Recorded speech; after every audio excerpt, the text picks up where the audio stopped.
Анонимдүү алкоголиктердин күнүмдүк ойлонуулары. Бирдин айынын 16-сы. Милдеттенме. Түшүнүү туура принциптердин жана мамилелердин ачкычы.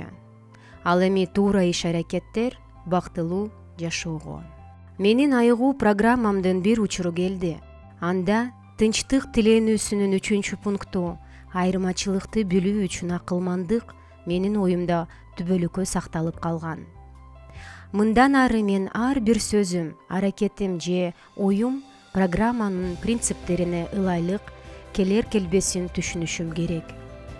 Мен мындан ары өзүмдүн оорумдун, акылсыздыгынын же башка өзүмдү актаганымдын артына жашына албайм. Эгерде мен өзүм үчүн жана андан кийин мен сүйгөн адамдар үчүн бактылуу жашоого жетүүнү каалаган болсом, бул мен өзүмө милдеттенмени, тартипти жана жоопкерчиликти жүктөө болот.